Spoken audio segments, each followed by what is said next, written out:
क्या ब्राह्मणों की बीजेपी से कथित नाराजगी किसी का बेड़ा पार लगाएगी? और सबसे बड़ा सवाल, उत्तर प्रदेश में विपक्ष का असली बॉस कौन है? क्या महल में बैठकर ट्वीट करने वाली मायावती, क्या हवा का रुख देखकर बदलने वाले अखिलेश यादव, या फिर सड़कों पर लाठियां खाने वाले चंद्रशेखर आजाद? इंडिया तक टुडे पर आज होगी महापड़ताल, बेहद तीखे तंज और कड़वे सच के साथ। नमस्कार, अगर आप देख रहे हैं इंडिया तक टुडे, अगर आपने अभी तक इसे सब्सक्राइब नहीं किया है तो सब्सक्राइब कर लीजिए, और अगर आपको यह वीडियो अच्छी लगी तो लाइक, शेयर और कमेंट करना बिल्कुल मत भूलिएगा। साल चल रहा है 2026, लेकिन हवाएं 2027 के विधानसभा चुनाव की बह रही है। यूपी की राजनीति भी अजीब है साहब। यहाँ चुनाव आते ही नेताओं को जातियां और जातियों को अपने अधिकार याद आने लगते हैं। अभी कल तक जो पार्टियां पिछड़ा, दलित, अल्पसंख्यक यानी पीडीए का राग अलाप रही थी, अचानक उनके दफ्तरों में शंख और मंत्रोच्चार की गूंज सुनाई देने लगी है। जी हाँ, हम बात कर रहे हैं ब्राह्मण कार्ड की। बसपा सुप्रीमो मायावती ने एक ट्वीट क्या किया, मानो पूरे सूबे के सियासी गलियारों में मिर्ची लग गई। मायावती कहती हैं कि उन्होंने ब्राह्मणों को टिकट बांटना शुरू कर दिया है और इससे अखिलेश यादव की नींद उड़ गई है। लेकिन रुकिए, क्या वाकई 2027 में 2007 वाला सोशल इंजीनियरिंग का जादू दोबारा चल पाएगा?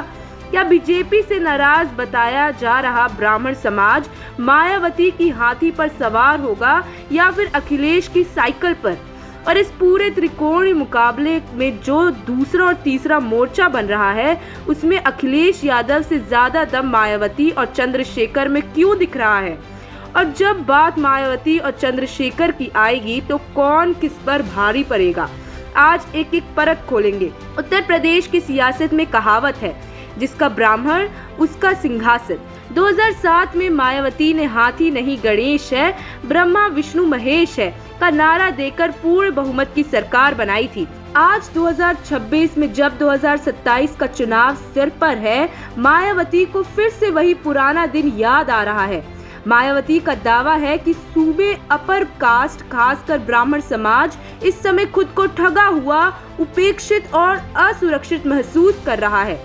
लेकिन तंज तो इस बात पर है कि जो ब्राह्मण समाज पिछले एक दशक से बीजेपी का सबसे वफादार कोर वोटर बना हुआ है, क्या वो वाकई इतनी आसानी से पाला बदल लेगा?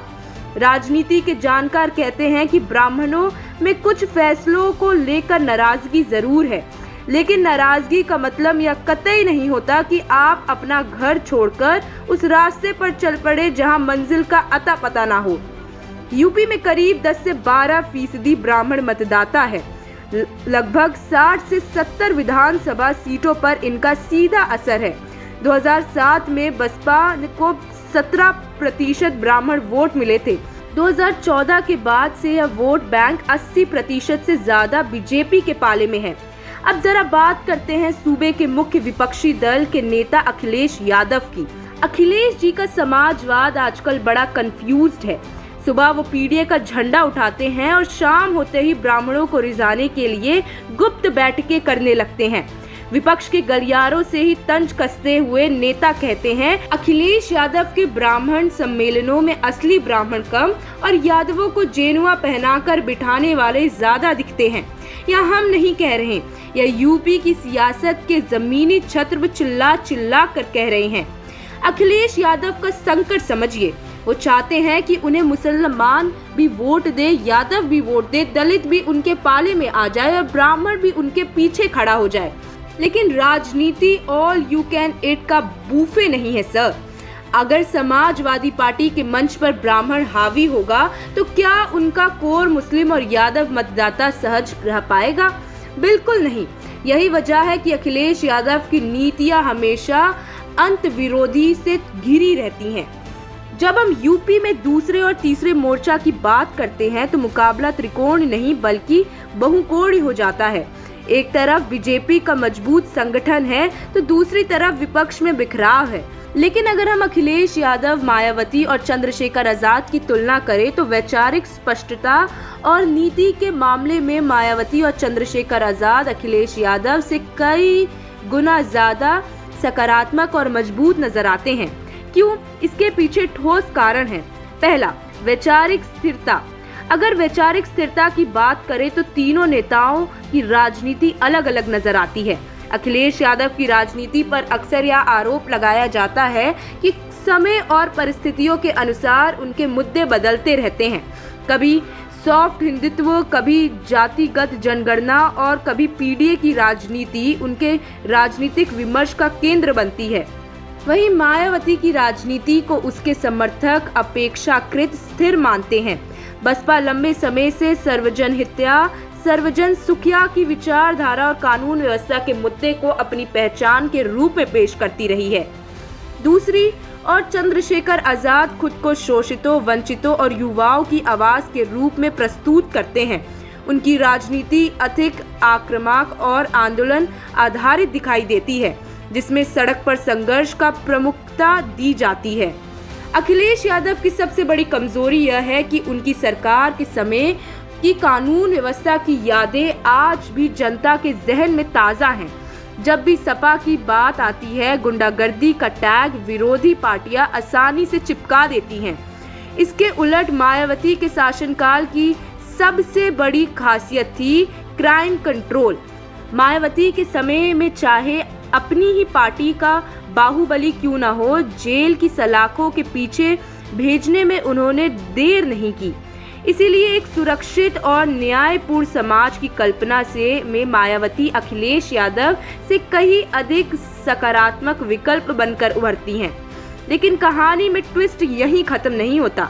अगर मायावती के पास शानदार अतीत है तो इस समय यूपी की राजनीति के वर्तमान और भविष्य के पास एक नाम है, चंद्रशेखर आजाद रावण। अखिलेश यादव और मायावती दोनों ही बड़े नेता हैं, दोनों मुख्यमंत्री रह चुके हैं और आगे रहने के लिए भी ख्वाब देखते हैं।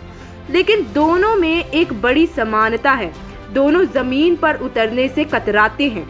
अखिलेश यादव का साइकिल सिर्फ चुनाव के समय चलती है और बहन जी का हाथी ट्विटर एक्स के गलियारों में घूमता है। ऐसे में शोषित, वंचित और दलित समाज का वो नौजवान जो अपनी आवाज उठाना चाहता है, वो कहाँ जाए?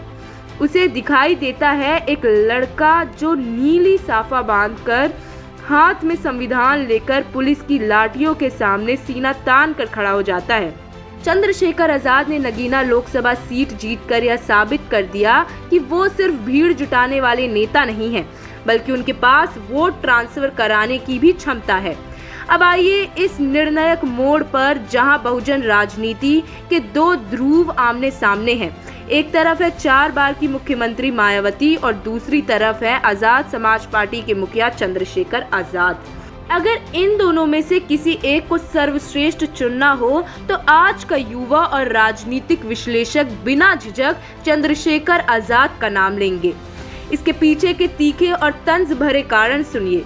मायावती पिछले कई सालों से लखनऊ या दिल्ली के अपने आलीशान बंगलों से बाहर नहीं निकली हैं। किसी दलित पर अत्याचार हो, हाथरस कार्ड हो या कोई और मुद्दा, मायावती का विरोध सिर्फ एक प्रेस नोट या 2 लाइन के ट्वीट्स पर सीमित रह जाता है। वहीं दूसरी तरफ चंद्रशेखर आजाद उस पीड़ित परिवार के आंसू पोंछने के लिए पुलिस के बैरिकेड्स तोड़कर जमीन पर पहुंच जाते हैं। मायावती का कैडर बूढ़ा हो रहा है। उनके पुराने सिपा सलाहकार पार्टी छोड़ चुके हैं या निकाले जा चुके हैं। बसपा में आंतरिक लोकतंत्र खत्म सा हो चुका है। इसी विपरीत चंद्रशेखर आजाद के पास युवाओं की एक ऐसी आक्रामक फौज है जो सोशल मीडिया से लेकर जमीन तक उनके एक इशारे पर मरने मारने को तैयार रहती है।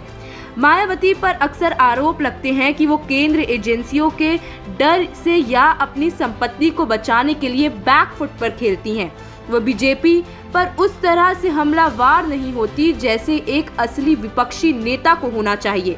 लेकिन चंद्रशेखर आजाद, उन पर दर्जनों मुकदमे हुए, उन्हें जेल में डाला गया, उन पर जानलेवा हमले तक हुए, लेकिन उनके तेवर कम नहीं हुए। राजनीति में इतिहास का महत्व होता है, लेकिन इतिहास के भरोसे वर्तमान नहीं जीता जा सकता। मायावती जी बार बार 2007 की बात करती हैं। बहन जी, 2007 और 2027 में पूरे 20 साल का अंतर है।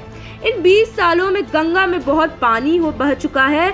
स्मार्टफोन और सोशल मीडिया के इस दौर में युवा केवल अतीत की कहानियों पर वोट नहीं देता, उसे एक्शन चाहिए और वह एक्शन चंद्रशेखर आजाद दे रहे हैं। अखिलेश यादव जहां केवल अपनी विरासत के दम पर नेता बने हुए हैं, वहीं चंद्रशेखर ने अपनी विरासत खुद लिखी है। उन्होंने साबित किया है कि बिना किसी बड़े राजनीतिक खानदान के भी केवल अपने दम पर दिल्ली की संसद तक का रास्ता तय किया जा सकता है। इसीलिए अगर हम विकल्प की बात करें तो चंद्रशेखर आजाद इस समय यूपी में विपक्ष का सबसे धारदार, सबसे ईमानदार और बेस्ट चेहरा बनकर उभरे हैं। तो नतीजा यह है कि 2027 का चुनाव केवल बीजेपी को हराने का नहीं है, बल्कि विपक्ष के भीतर खुद को असली शेर साबित करने की भी जंग है। अखिलेश यादव का जेनुआधारी समाजवाद और पीढ़ी का अंत विरोध उन्हें कमजोर कर रहा है। मायावती का ब्राह्मण कार्ड उनके डूबते जहाज को बचाने की एक आखिरी तिनके की कोशिश नजर आता है। लेकिन इन सब के बीच चंद्रशेखर आजाद का बढ़ता ग्राफ यह साफ संकेत दे रहा है कि उत्तर प्रदेश की राजनीति में अब बदलाव की बयार बहने वाली है। पुराने चेहरों को अपने महलों से बाहर निकलना होगा, वरना जनता नए मसीहा चुन चुकी है। आपकी इस पर क्या राय है? क्या वाकई ब्राह्मणों की नाराजगी बीजेपी को भारी पड़ेगी? क्या अखिलेश, मायावती या चंद्रशेखर में से कौन बनेगा 2027 का किंग मेकर? कमेंट करके जरूर बताएं। देखते रहिए इंडिया तक टुडे। नमस्कार।